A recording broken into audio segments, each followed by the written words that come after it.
Capital One, what is going on?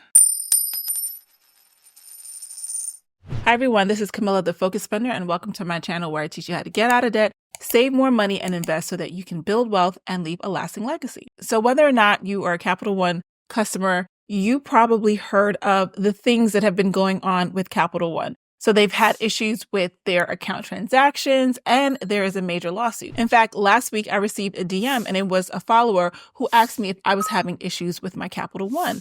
And at first I thought no, and then I remembered that earlier in the week, I remembered looking at my account. I think it was like the 13th of January. And I thought, I wonder why I haven't gotten my direct deposit. And honestly, I just thought it was because of my job. My job switched payroll providers, and I thought that was the delay in my direct deposit. But then when she said that, I realized, you know what? There's something going on. I logged into my account. I had received my direct deposit, but I received it on the 15th, which is, again, it's late because we normally receive it 2 days earlier. And then I started noticing things in the account saying like, oh, there's been some issues with payment transactions and transfers. And I thought, what is happening here? So apparently this was an issue that had been going on for thousands and thousands of people. In the article I read, there was a user who had to start dipping into his savings because his direct deposit was so late that he wasn't going to be able to pay his bills. He could be someone like me where I personally don't keep a lot of money in my checking account. I keep a lot of money in my savings. So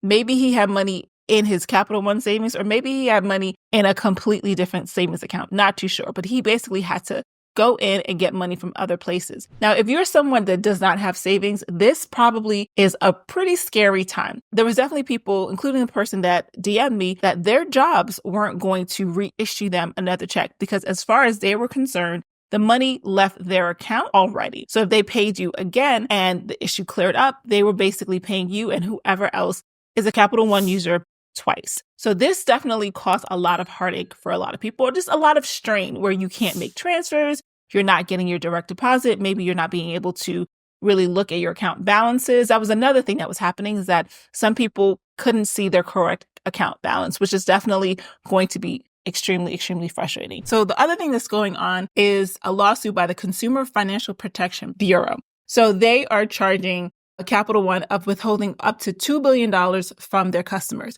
Now, I don't know if you saw the video that I did a few years ago, but I did a video on Capital One, and it was an alert video telling people that they needed to check on their savings account. Because what I noticed is that I had multiple savings accounts, and I had one savings account that was making so much money in interest. Like I was just getting a lot of money every single month in interest. And that was because that was a performance savings account that was paying 4.3% interest at the time. Whereas my other savings account were only paying 0.3. And I noticed the only difference was the fact that one said savings and one said performance savings. So the performance savings was the one that was making the money. And that is the whole root of the lawsuit at this point, where there was nothing different about the two savings accounts. But if you did not realize that there was a difference, you were going to continue making that 0.3%. Actually, I know there's still people who are still making 0.3% because they have money in a regular savings account with Capital One as opposed to the performance savings. So if you have Capital One, make sure you check that out. Now, what do I advise you to do next? If you are a Capital One user, I would suggest you do a couple things. One, check your account. Check your account to make sure things are actually happening. So let's say you did have that direct deposit set up and you have bills that are coming out automatically. You want to make sure that the bills got paid, nothing was late, nothing was delayed. And if you have any late fees that are coming up because something got paid late, I would contact the vendor and just see what they can work out. Like your money is only late because Capital One had the issue, so you should not be penalized for that, in my opinion. Also, if you have a savings account with Capital One and you've never gone in to see whether it's a performance savings or savings, be sure to go in and make sure you're getting the right amount of interest. Now, interest rates have gone down, so it's not going to be 4.3% anymore. It's probably going to be like 3.8, but just go in and check. And you can look at my video to see exactly how you should go into your account and double check. Now, the last thing I would say is because I received some emails from Capital One a few days ago stating that their bill payment processing system is going to be changing mid-February. So there's going to be at least 4 or 5 days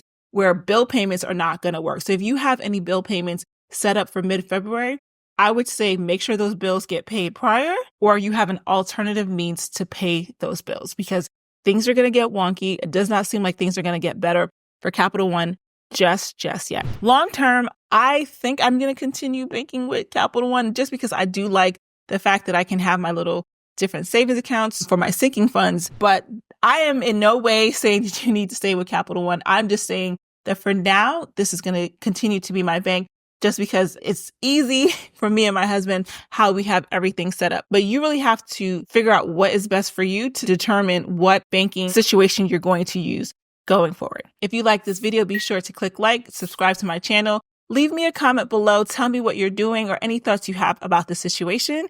And thank you for watching this video. I will see you next time. Bye-bye.